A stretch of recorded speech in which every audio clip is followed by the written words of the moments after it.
This is CGTN, China Global Television Network.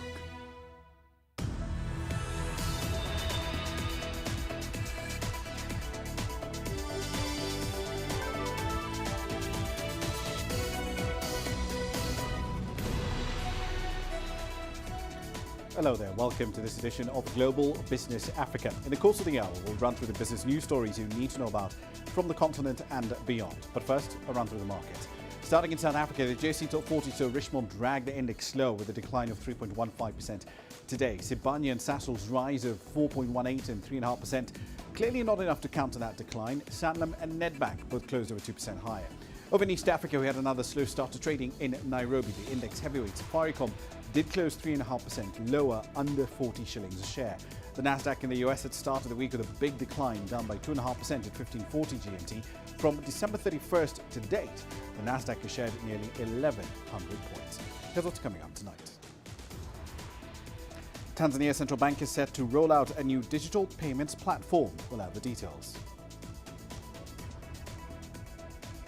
Despite all the damage inflicted by the pandemic, Nigeria's economic growth surpassed expectations in 2021.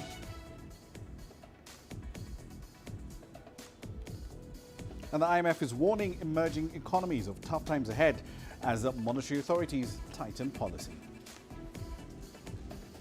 Our starting point tonight is in Tanzania, where the central bank expects to roll out a new payment system next month after successful trials that involved banks and mobile service providers in the country.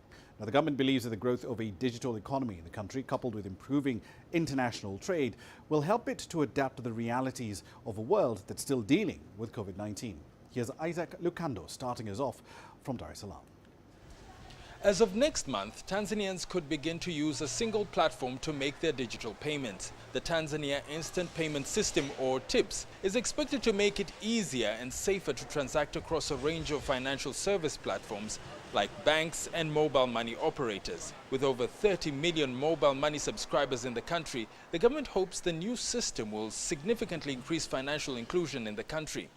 The move comes as the government works on an official policy to boost the country's digital economy, helping the country become more resilient against the COVID-19 pandemic.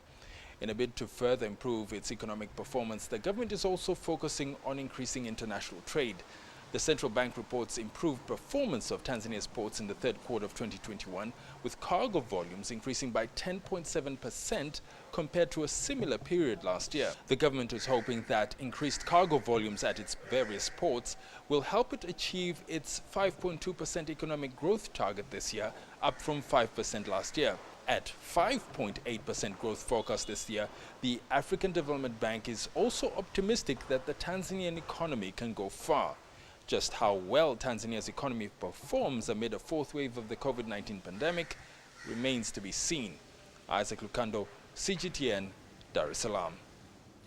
Let's focus on regional trade. The East African Community Secretariat has faulted regional governments for the failure to honor their own commitments on the management of COVID-19, even as protests by truck drivers from Kenya driving cargo into Uganda do continue to persist.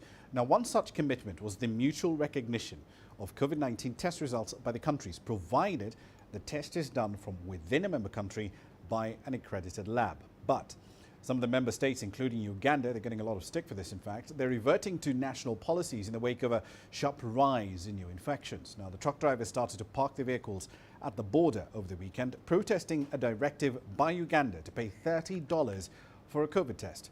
The East African Business Council is now urging EAC partner states to adopt a more coordinated approach on COVID and to eliminate non-tariff barriers if trade is to grow. All right, then, so let's explore this development in a bit more detail. John Bosco Kalisa is the Chief Executive of the East African Business Council. He joins us now live on the program. So, Mr. Kalisa, thank you very much for your time. We're now in the third year of this pandemic. Why aren't EAC member states recognizing tests done within the region? Yeah, good evening, viewers, and I want to thank you, appreciate you. Yeah, you are right. First of all, that when COVID started in March 2020, the EAC partner states through their Ministry of Health and the Minister of EAC, they came up with a common approach in terms of addressing issues related to COVID. One of the instruments they put in place, or tools they put in place, and agreed by all partner states, Minister of Health, was the what we call regional electronic cargo and drivers tracking system. That was a tool geared towards eliminating multiple tests. It was a mobile app that would guarantee a driver who is tested is able to move or transit cargo from the port of Mombasa to their final destination. So that has been working. That has been working well, and we saw a number of benefits related to a common approach, a common tool being used across the region, especially to facilitate trade and facilitate the delivery of essential goods.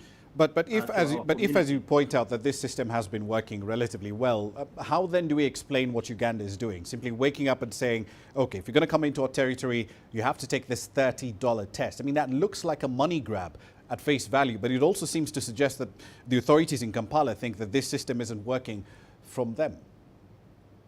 No, you're right. You're right. First of all, and this is why EABC is coming from, is that well, because this system has been agreed, the tool has been agreed, and supported by a number of our partners and donors.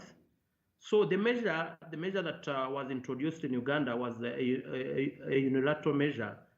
There was no extensive consultation with all the players in terms of agreeing why. And again, given the emergence of the new variant, Omicron, that necessitated Uganda to require a further test,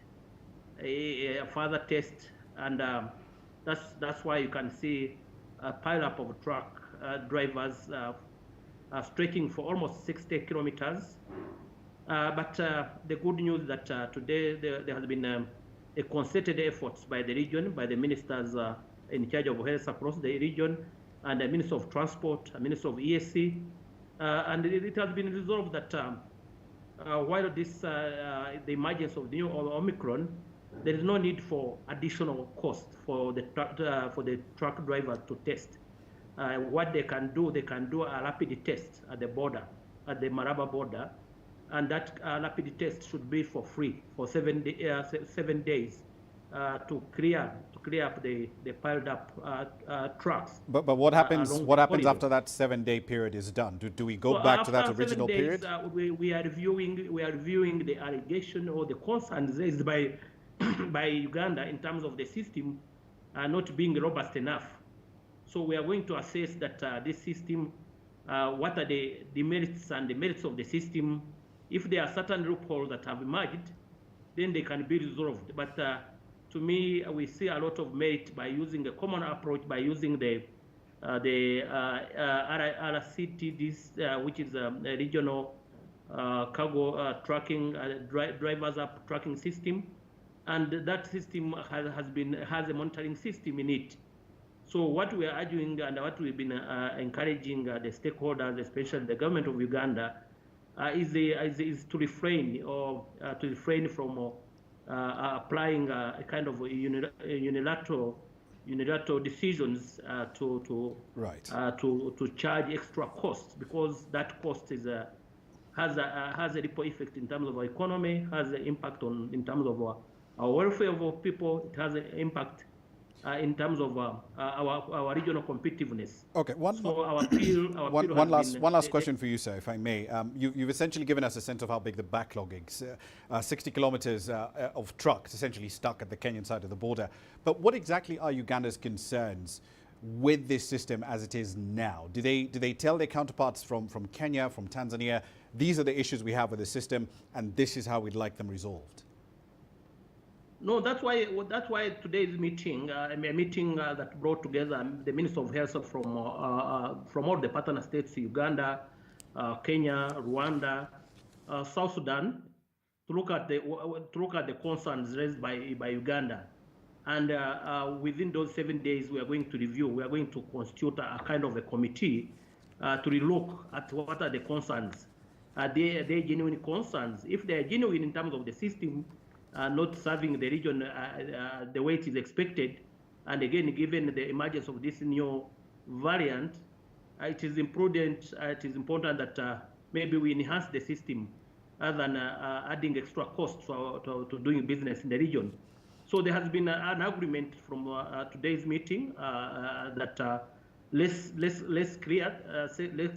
us clear the backlog of the trucks that has piled up the border, Maraba and Busia. Then, and the rapid test is going to be for free for all the truck drivers. Right. It's going to be for free for 7 days. While within 7 days, the region will come up with a robust system to see how such issues can be addressed without disrupting the trade flows. So Right. I think I really want to commend the partner states, the ESC partner states and the ESC Secretariat for understanding and taking into consideration the concern raised by the players across the region. Okay, we'll leave it there for the time being. John Bosco Kalisa, Chief Executive of the East African Business Council, thank you very much. Now, on to Uganda. Economic experts over there urging the government to give more incentives to SMEs so that they can recover a lot faster from the damage inflicted by the pandemic. Now, besides the stimulus measures introduced by the government, economists also want the state to give tax relief measures to businesses that have been hit particularly hard. Here's CGTN's Hilary Ayesiga with this report. A rush hour in downtown Kampala, signs of an economy getting back on its feet. But economists say more support from the government is needed if businesses are to fully recover from the effects of COVID-19. Government should continue offering tax relief to businesses that it thinks may need it, especially now. And I'm talking here about SMEs mainly, to ensure that they are able to get back to a position where they can genuinely contribute to the growth of the economy.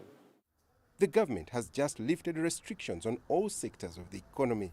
Small and medium enterprises are now hoping to equally tap into job opportunities available, including the public sector. We've seen increasingly that there are new obstacles being erected. If you look at the printing sector, for instance, government has said that all printing work should only go to 2 government-owned entities. This is not good for the printing sector. The same with construction. Most of the government work is now directed towards the UPDF. The experts are optimistic that if businesses are given more incentives, the economic growth rate could hit 5% up from 3.5% last year. Take advantage of this. Those of you who are struggling, the small businesses, begin to prepare yourself to go to any of your bank, your commercial bank with whom you have been dealing with, so that you can take this money to help you to revive your business. The Uganda government recently announced a recovery fund of about $56 million for small businesses to borrow at less than 10% per annum. For those businesses that have closed, it's important that a special arrangement is put in place for these businesses to recover. Some may definitely go into insolvency, but the best thing is that all these businesses are supported in some way to get back on their feet. While this is being appreciated by business owners, economists also want the government to support businesses that have collapsed. But that could be for the short term. In the long run, the government believes mass vaccination against COVID-19 will create an enabling environment for businesses to thrive. Apart from government support, economists are also encouraging business owners to take advantage of the digital technologies available to widen their markets so that they can keep their businesses afloat during this period of the pandemic. Hilary Ayesiga, CGTN, Kampala, Uganda.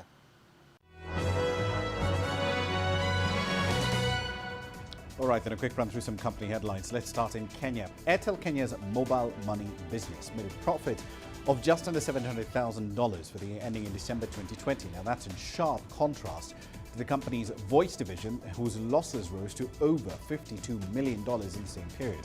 Now, the voice business recorded revenues of $233.5 million in the period. The unit's loss after tax hit $53.5 million on the back of high operating expenses and finance costs. Steinhoff has announced that the US-based mattress firm has applied to the country's Securities and Exchange Commission for an IPO as part of a possible listing on the New York stock market. The 90-year-old mattress firm has 2,400 stores in the US. It sells a range of specialized brands, including Sealy. Steinhoff bought mattress firm for $3.8 billion back in 2016. That was more than double its market cap at the time. The New York Times will acquire the sports news website The Athletic. The newspaper firm will pay $550 million for The Athletic, which has become quite a leader in sports coverage over the last 6 years as it took advantage of a tough environment for local media. The addition will help the Times achieve its goal of more than 10 million subscribers from 8 million at present. The transaction is expected to be finalized sometime in the first quarter of the year. And finally, the world's largest maker of condoms, Carex, has not been spared from the damage inflicted by the pandemic. Use of the Malaysian firm's products fell by as much as 40% in the last 2 years. Sexual activity using the contraceptive did not increase, even as more of us stayed home amid lockdowns designed to curb the spread of the virus. Now, the closure of hotels and sexual wellness centres during the pandemic, along with various governments suspending condom hammer programs, all combined to contribute to this decline in condom sales. That's a run through your company headlines.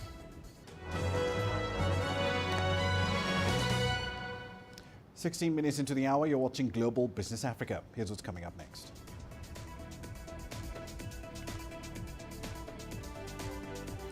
Despite the pandemic's damage, Nigeria's economic growth surpassed expectations last year. We'll look at the numbers.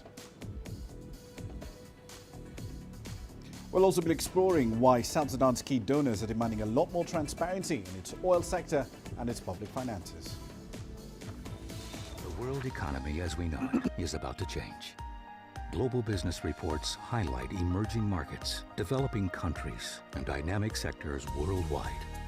We feature top analysts and newsmakers to provide perspectives on every facet of business. From an on-the-ground perspective, we provide you with balanced and objective assessments. Fast, sharp, and insightful. Global Business, only on CGTN.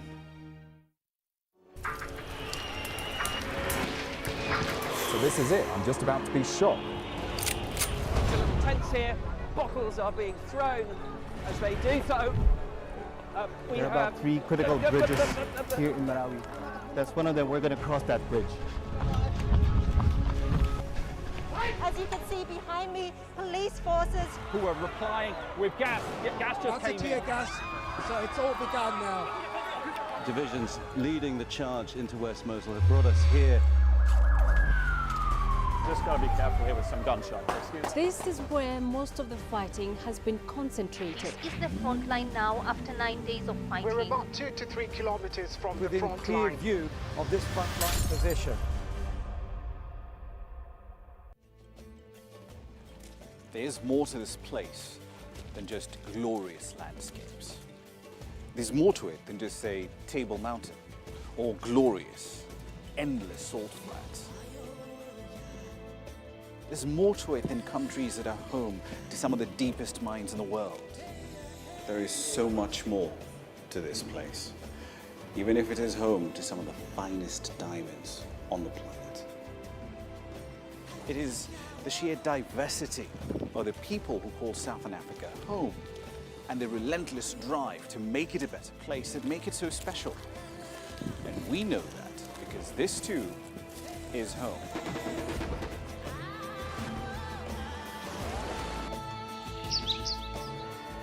No one knows Southern Africa like we do. CGTN, see the difference.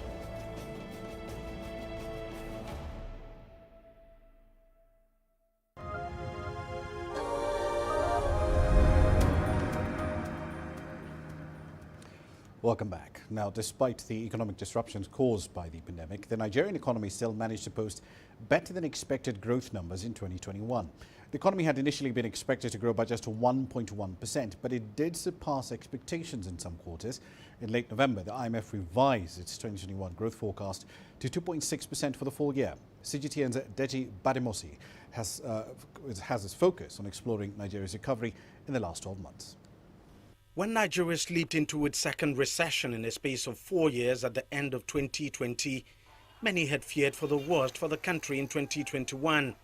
But those fears began dissipating when the global economy began reopening following the onset of COVID-19 vaccination across the world. At the same time, Oil prices too began climbing up, yielding more revenue for Africa's largest oil producer. But beyond all of this is the massive funding intervention by the government. The money was spent without blinking your eye because it was an existential problem. COVID was a matter of life and death, and we couldn't spare resources. Insecurity was an existential problem, a matter of life and death. The bulk of the funding intervention came through the country's central bank, which puts its intervention at about $7.3 billion. Interventions continued largely in the manufacturing as well as industries, agriculture, energy and infrastructure, healthcare, and micro, small, and medium enterprises. Under the targeted credit facility, the bank has disbursed a total of 363.49 billion naira to 766,719 beneficiaries, comprising 638,070 households, 128,649 small businesses. These interventions played a very significant role in getting Nigeria out of the second recession within a very short period, and the economy posting a 4% growth in the third quarter of 2021. But on the street, the impact has been mixed. Catalyst Agana runs this gift shop in Lagos. He says while sales improved in 2021 over 2020, his business is still far from what it used to be before the pandemic struck. Aside from the hampers, business wasn't really that good because people tend to manage and they don't get what they don't need. They only buy when they need it, shall you see. So they tend to manage. Whatever is not totally damaged, they don't get it. Because we sell kitchen utensils, we sell school bags, gift items. So it has to be needed before people get it. So sales is not like before, that people just, I like this and I buy it. It's not like then, it's not like that anymore. It's a similar story for this foodstuff trader who's seen sales drop since last year. People were complaining, there's no money and the things are costly. So there's no much business. The business did not move well. We these people that buy this thing, we are complaining because of the money we spend. We don't have any no profit on it. With oil prices projected to remain high over the next 3 years, many expect Nigeria's economy to continue to grow. The government is also counting on its new petroleum industry law to raking more revenue from its oil and gas industry. When you also add that to the fact that global economic recovery will spur increased demand for resources, then the horizon looks bright for Africa's biggest economy. Deji Bademasi, CGTN, Lagos, Nigeria. Now, a group of major donors that support South Sudan has appealed to the unity government over there to make relevant oil and non-oil revenue data available to the public as part of broader efforts towards public financial management reforms. Now, the alliance does stress the importance of continuing and further strengthening current reforms, which demonstrate the government's commitment to the reform process, but also to build trust with international partners. Now, the Troika, as this group is known, is made up of the US, the UK and Norway, stressed that continued respect for the moratorium on incurring new non-concessional debt, including not issuing letters of guarantee, will spare ordinary citizens the burden of higher taxes or reduced public spending in the future. It further emphasized that sound monetary policy is key to maintaining low inflation and a stable exchange rate, both of which will help shield citizens from a rise in inflation. All right, then let's explore this in a bit more detail. Patrick Oyet joined us now live from Juba with more data on this story. So, Patrick, let's start with the oil sector. As of August 2020, South Sudan was producing about 170,000 barrels of crude a day. Do we know what current production levels are like?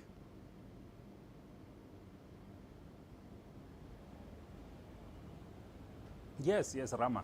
The Undersecretary in the Ministry of Petroleum has said that actually there has been decline in production. It is now around 154,000 barrels per day, and he says that the reason for the decline is that the oil fields in South Sudan are already aging. So these oil fields have reached their peak, and now production is declining in them. But he says that the government has plans to increase production by actually, calling on investors to put their money in new oil blocks, because he says that the government has actually very many oil blocks that are of commercial value, and now they're calling on investors to put their money there to ensure that production increases. Because actually South Sudan depends on oil money to fund 98% of the budget of the government. So oil is a very, very important issue here. So any issue to do with decline in production and so on is taken very, very seriously here, Ramah.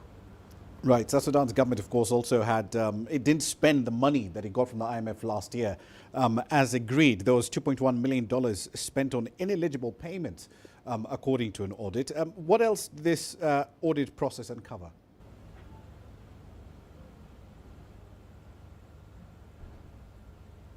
Yeah, the Auditor General of South Sudan uncovered actually a lot of things. One of them is that $800,000 was paid to members who are working in foreign mission, and that money was not meant to do that. Another $3.8 million was also paid out, and there were no proper documentations for that money.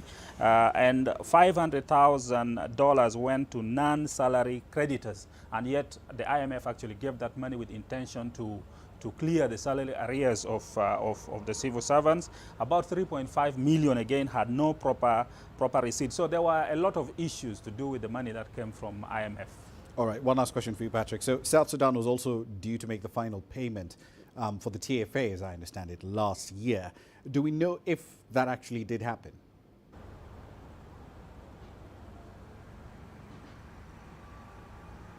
Yeah, that happened. The temporary family assistance that was supported by the World Bank did happen, but it assisted about 60,000 families, according to the Ministry of Agriculture, and that amounted to about 500,000 people who got assistance. There were categories. For example, category number one were those elderly people who were affected by the COVID-19, and then you had also another category where these groups of people who lost their jobs due to COVID-19.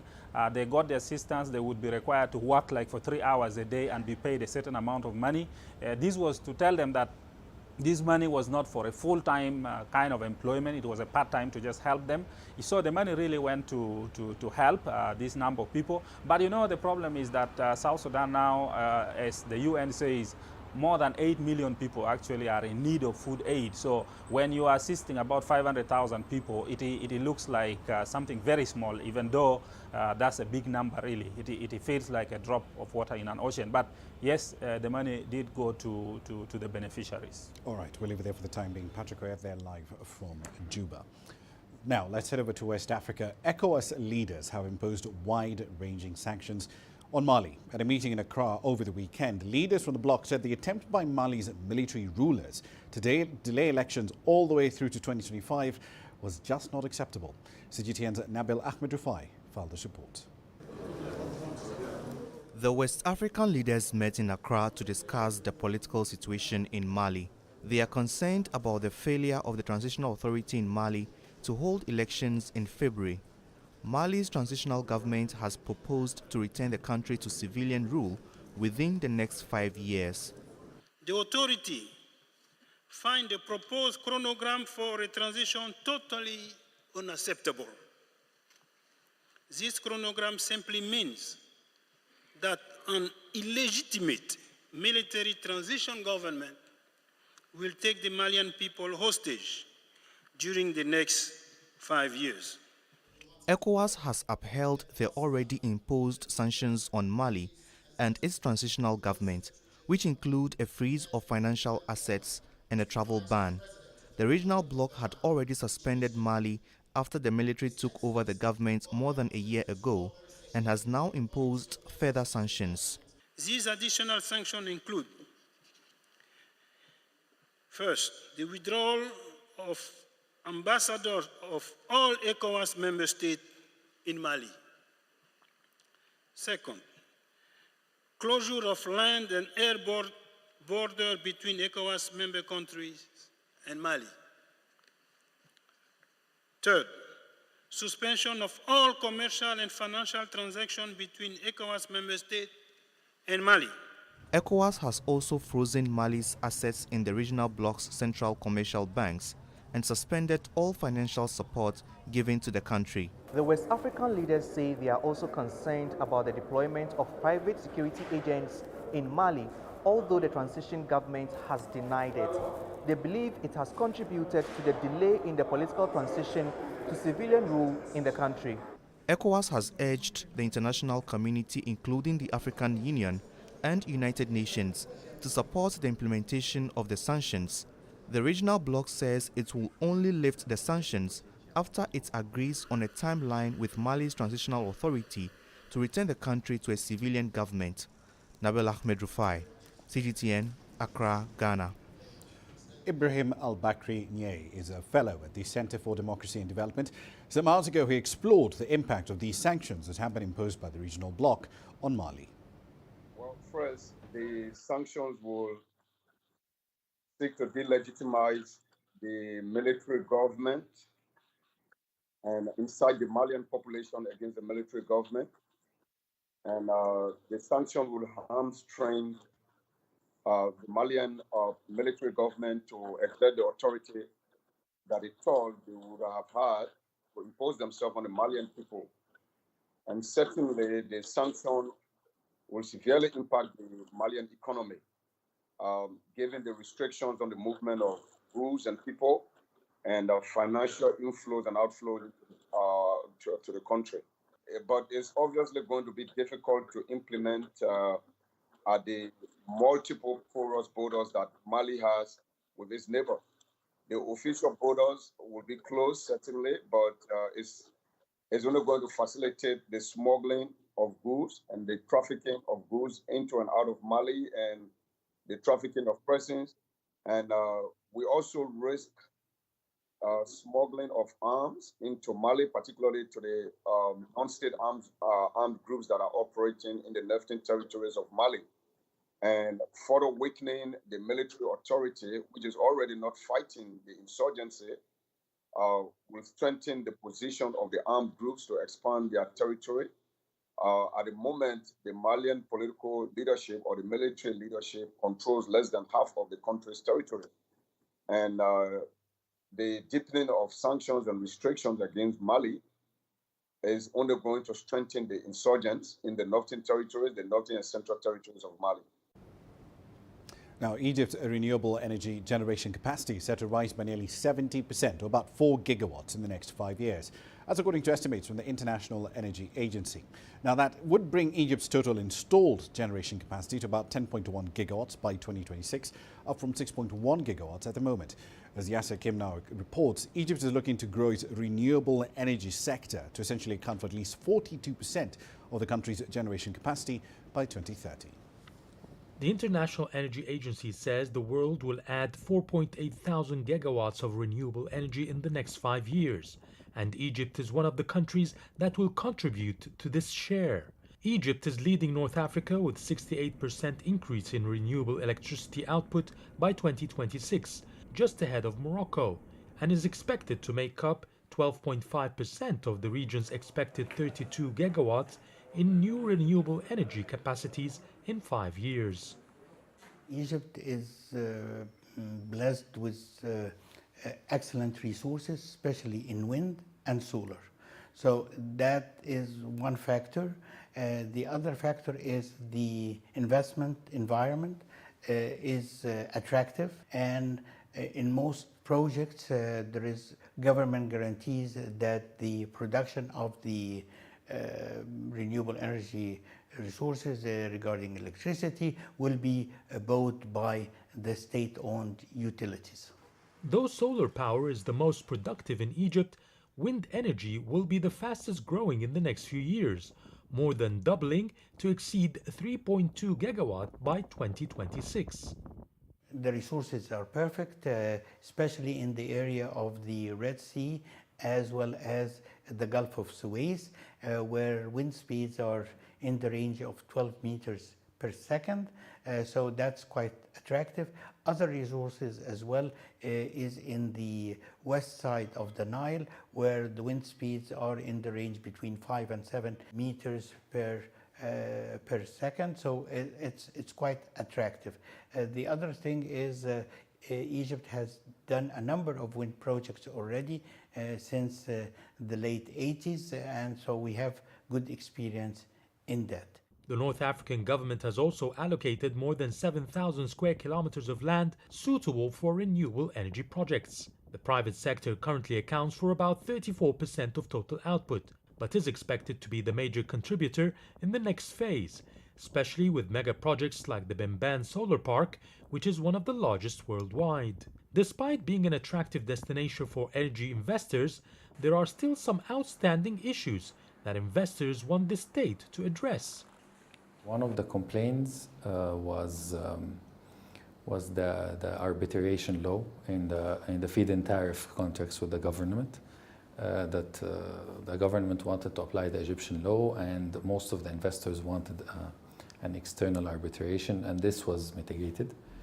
And there have been another challenge just a year ago or so, after projects have been done, that the government introduced fees to connect to the grid that is different than that made some of the projects have some feasibility problem. Some investors also want the government to reduce custom duties on imported solar panels to lower the cost of production. Officials say the government is dealing with these concerns to be able to achieve its long-term strategy for electricity output from renewable energy to reach 42% from the current 20% by 2030. Yes, Hakim for CGTN, Cairo. You're watching Global Business Africa. Time for a short break. Here's what's coming up next.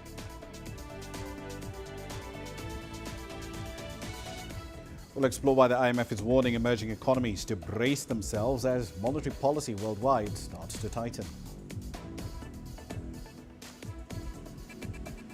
And we'll have a review of the latest, the greatest and the oddest gadgets from this year's edition of CES. Change is on the horizon.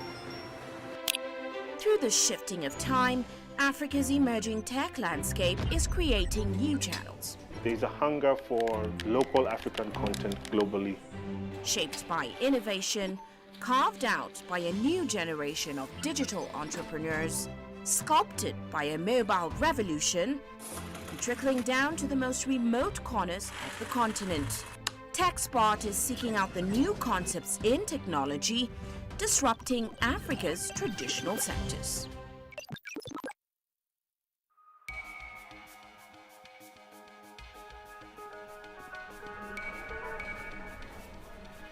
You're watching breaking news on CGTN.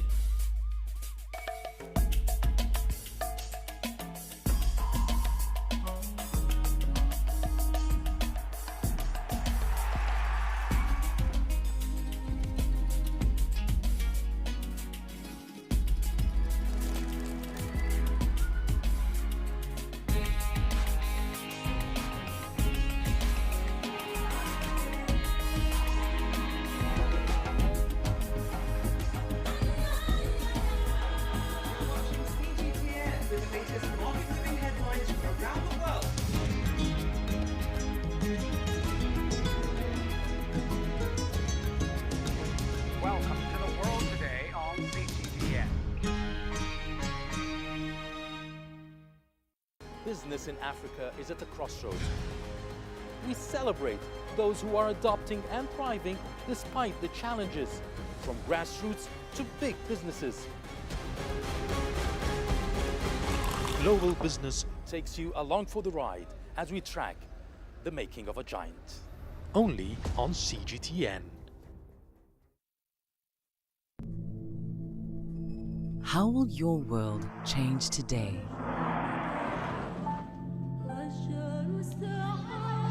What happens here?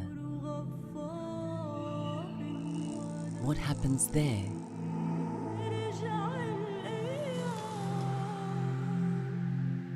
Or what you make happen for yourself?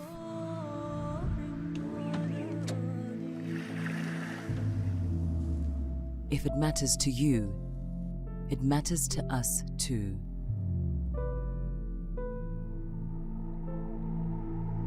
Your stories are the stories that need to be told. Africa Live. Find your voice.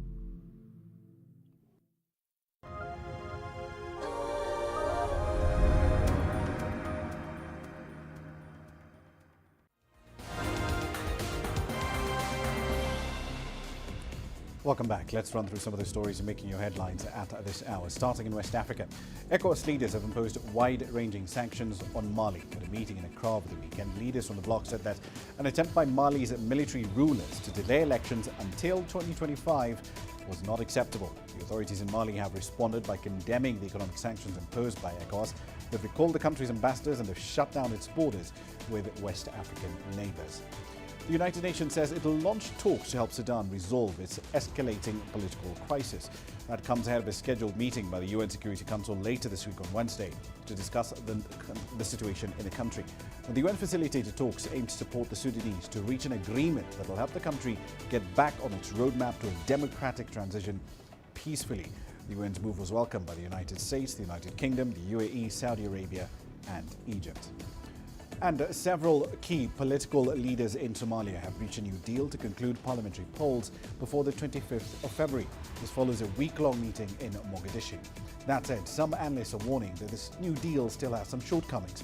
The parties agreed on the names of the clan leaders and the representatives of civil society who accepted to select delegates, and they will vote for each member of the House of the People. Those are your headlines.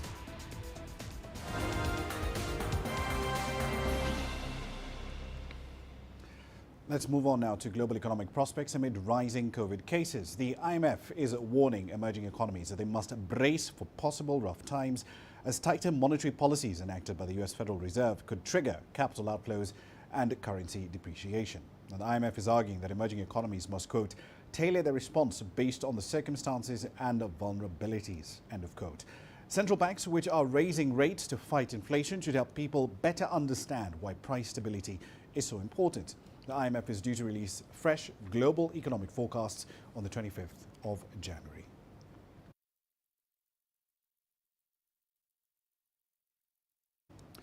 On to Syria now. Over 80% of the country's population is under the poverty line and struggling due to low wages and low purchasing power.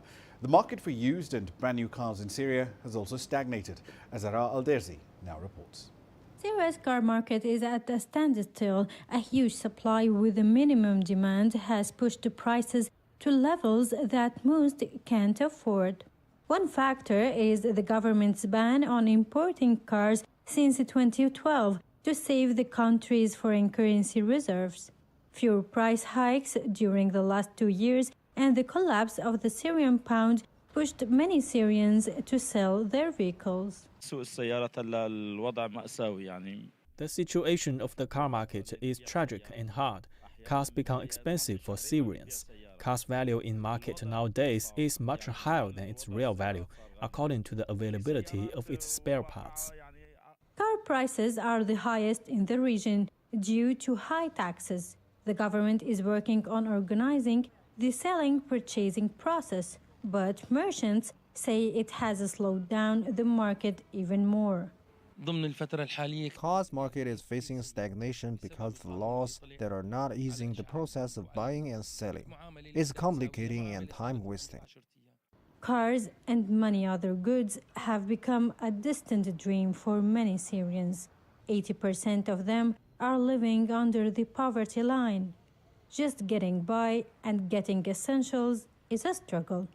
The weak purchasing power, low wages, and high fuel prices affected the cars market in Syria, which is a clear manifestation of the economic hard situation.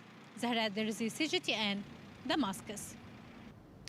Now, the surge that we're looking at in COVID cases due to the Omicron variant is having an adverse effect on the hotel industry in the United States. Hotels in New York have reported mass cancellations over the holidays, some also struggling just to get staff amid a national labor shortage. But industry leaders say the situation is still better than it was in 2020, and they're fairly optimistic about the year ahead. CGTN's Sarah Walton reports. As the coronavirus raged across the US in the summer of 2020, the Wall Street Inn saw room occupancy fall from 90% to just 20%. But thanks to the introduction of COVID-19 vaccines and the lifting of international travel bans, business had almost returned to pre-pandemic levels by the end of 2021. Then Omicron hit. The first 2 weeks of December were really good. We've seen almost full occupancy. But when the new variant emerged, as everyone in the city, we've seen some cancellations. And, we lost about 30% of reservations. Other places in the city saw bookings drop by 55% in the days before Christmas. And at hotels like the Fitzpatrick Manhattan, they say recovery is also being hampered by New York's strict vaccine mandates and a national labour shortage. We find it very hard to get anybody. It's really, and the main areas is chefs, waiters, and front desk people. And the second then is now this vaccination for kids. A lot of families cancel, not because of the virus, but because they're coming from a country where the kids don't have to be vaccinated. So in New York City, we lost a lot of family business over Christmas over that. Many of New York's hotels have been left boarded up following the pandemic, but there are signs that the wider industry is facing a brighter future. While it's estimated 100 hotels closed permanently during the lockdown, with the loss of 10,000 guest rooms, roughly 19,000 new rooms have since been created as hotels commissioned before the virus opened their doors. And research suggesting the Omicron spike will be short-lived is giving rise to cautious optimism. We expect these 2 months to be hard, tough, difficult. But post that, we're very optimistic. We certainly think the penchant for travel is undiminished, more so I would say. The best example is the cruise lines. They're all out again. Despite Omicron, people have been going on cruises. So we're very optimistic about New York City coming back. That positivity is also shared by the Wall Street Inn and the Fitzpatrick Manhattan. But they still say it's likely to be 2024 before the industry finally returns to its pre-pandemic peak. Sarah Walton, CGTN, New York. China's first privately owned high-speed rail line officially started operations over the weekend in the eastern end of the country. CGTN's Wu Lei was on board. After around 4 years of waiting, passengers finally got the opportunity to take the first bullet train on the new Hangzhou-Taizhou high-speed railway. The line connects 3 major cities, including Hangzhou, Shaoxing, and Taizhou, all located in Zhejiang province, with one local telling us how convenient the new railway is. In the past, it took me 2 hours to get from Taizhou to Hangzhou, but now it will only take around an hour, making it much more efficient. This railway means a lot for us. The line has 9 stops over a 266-kilometer stretch. It will be interconnected to the railway network in the Yangtze River Delta region. Currently, we offer 35 return journeys or 70 single journeys each day. We will adjust the services according to the volume of passengers. This new railway is expected to boost regional tourism and economic growth, and some experts say it's a major precedent for China's railway investment and finance reform. Railway construction in China was always managed by state-owned companies due to its vital role in economic development. This railway was China's first of a batch of 8 projects funded by a public-private partnership. The total cost of this railway is around 44 billion yuan, with 51% funded by a group of 8 private companies led by the Fosun Group. This project shows that private enterprises are now investing in major infrastructures, and we also hope that this model can be promoted in other projects. We are willing to invest in other railway projects if the conditions allow it. The China Railway Shanghai Group will operate the railway, collect the ticket income, and share the interest with these private investors. China has been encouraging more public-private partnerships since 2015. So this kind of public-private partnership shares both risks and revenues. All the involved parties need to work hard to guarantee the project's success. Dr. Cao Fuguo says China has become one of the largest markets with public-private partnership projects. More similar projects in transportation, infrastructure, and environmental protection are expected in the future. Wu Lei, CGTN, Zhejiang Province. All right, then, so the world's largest personal electronics show has wrapped up in Las Vegas. While some major companies pulled out of this year's event, thousands of others did their best to carve out a new path in the tech world, no matter how large or small their device was. Mark New has the details on some eye-catching tech from CES 2022. At CES, sometimes it's the simple ideas that just make sense, like the Y brush. It's an electric toothbrush that brushes your teeth in 10 seconds only. So you press here, it's 5 seconds for the top, you go from the left to the right for 5 seconds, then you turn it and you do 5 seconds again in the bottom. Health maintenance is also increasingly arriving in the form of a massage chair. BodyFriend's latest robotic-looking chairs can stretch and massage each leg separately. Others provide oxygen or even monitor your heart. So this chair is actually taking an electrocardiogram and using AI algorithms to determine various risks for my heart. And your heart rate is 93 beats per minute. Fortunately, there's no problem. Originally, the goal was trying to make a best massage chair. And after that, our mission was making our massage chair into the medical chair. One of the best seats in the house at CES was also inside SkyDrive's SDO3. The compact all-electric flying vehicle aims to be available for the public by 2025. So this gives people the freedom to choose, okay, I want to fly over my residential area today and take a look around and really enjoy my commute to work. So I think it'll give people an enjoyment of travel that maybe has been lost with cities getting busier and traffic really increasing. While some marveled at the thought of flight, others gathered around another engaging robotic creation, Amica. You've got a camera in each eye, just like a human, and in the same way as a human, you've got a microphone in each ear. So basically, we're trying to mimic a human and then use AI and machine learning to interact with the people around the robot. Amica has 51 different motions and is improving all the time. Responds to me if I get too close. How are you doing? I am doing well, thank you. How are you? Oh, am I in your space? You are in my space, but it's okay. I'm fine with it. Do you think someday you will really feel something? No. Never? Robots do not feel anything at all. Desire, want, anger, all of those emotions are strictly human, and I am not human, nor will I ever be. Do you mind if I take a selfie with you? Please do. Humans love selfies. Why do you think humans love selfies so much? I think they like to commemorate their time. All right, here we go. Can you smile? Of course. Mark New, CGTN, Las Vegas.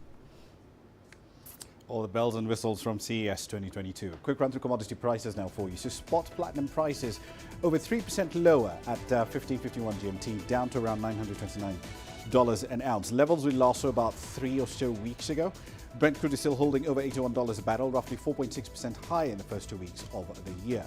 Today's decline was partly driven by a return to supply in some key producers. Libya has seen some production go up a little bit. We're now at around 900,000 barrels a day. Demand in China, however, is also in focus, given a mass testing exercise that we're seeing being run by authorities in the port city of Tianjin. Thinking in the market now is trying to figure out what impact this zero-COVID policy will have on oil demand in the world's biggest oil importer. Here's what's coming up next.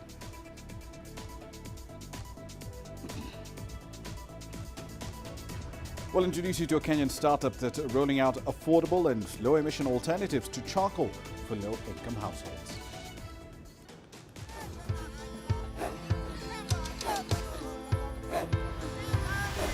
Africa is a continent of diversity, with varied climate and enchanting geography, and a people so distinct, but with a shared enduring spirit.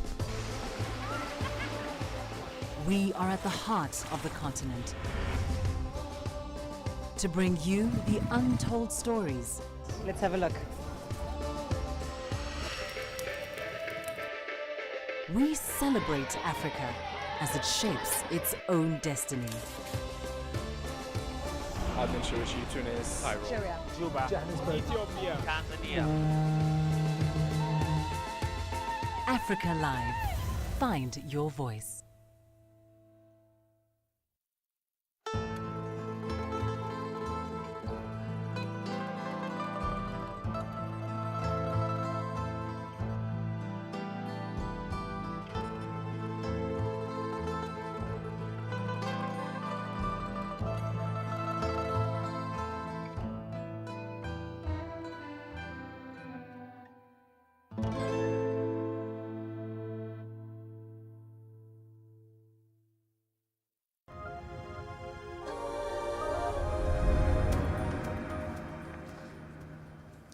Welcome back. Now, charcoal isn't just a big source of energy for many households across Africa. In fact, in most households, it's a primary source of energy. But it's also a key source of indoor air pollution and deforestation. A Kenyan company developed a potential solution last year. M-Gas is the name of the firm. It focuses on the low-income market for low-emission cooking fuels. It supplies gas tanks fitted with tamper-proof valves that allow customers to pay only for the LPG they use in small increments. When dusk blankets Nairobi, Kenya's capital, many dinners simmer over charcoal fires. But a Kenyan startup, M-Gas, is breaking into the low-income market for clean cooking fuels. They use gas tanks fitted with tamper-proof smart valves that allow customers to pay for gas in small increments. This innovation is very important because it's reducing deforestation around cities in Africa, also improving the health of people cooking with biomass, like mostly women and children, and then how households can afford these fuels and are accessible to them. Recently, M-Gas received $25 million from UK-based Circle Gas, whose investors include regional telecoms giant Safaricom. Aside from driving deforestation, using dirty cooking fuels generates about as much greenhouse gases as the aviation industry, about 2% of the global total, according to the World Bank. For many years, there was little alternative. But the recent explosion of mobile money, more affordable technology to build smart meters, and urbanization have combined to make pay-as-you-go gas competitive. M-Gas, ninaona ikinipeleka mzuri. I feel M-Gas serves me better as there is no smoke and it cooks my tea faster than when I used to cook using the stove and kerosene. It would take a really long time. Now I only pay whatever amount that is available to me for M-Gas. M-Gas installs the stove, 13-kilogram gas cylinder and meters, collectively worth around $80 in customers' homes for free. Buying the same size tanks outright costs around $22 and is too expensive for many families. The smart meters on the M-Gas tanks mean customers can make small payments, even meal by meal, on their mobile phones. It also alerts the company when the gas is about to run out and a new tank is delivered free of charge. The cost of the stove, meters and delivery is paid through a small premium on the overall price of the gas, so there's no upfront costs. It takes around 2 years for the cost of the equipment to be fully paid off. According to the WHO, the potential market is huge. Around 3 billion people globally use dirty fuel for cooking, contributing to air pollution that causes an estimated 4 million premature deaths each year. Alexandria Majala for CGTN. All right, and a quick update as far as currencies are concerned. Not much of a change on the currencies that we do track on the program. Some of the trends that we've seen in the past are still pretty much in force, including the very gradual depreciation of the Kenyan shilling, 113.2382 being the relevant number for today. On the crypto side, Bitcoin, of course, has fallen under the $40,000 mark for the first time since late July. It paired some of those losses, though. It went back up to at least 40,830 by around 1550 GMT. That's it for this edition of Global Business Africa. As always, we'd like to hear your thoughts on the content you've seen on the program in the last hour. Many ways to get your feedback back to us, all of them on your screens right now. I'm Ramah Nyang in the Kenyan capital, Nairobi. Thank you for your company.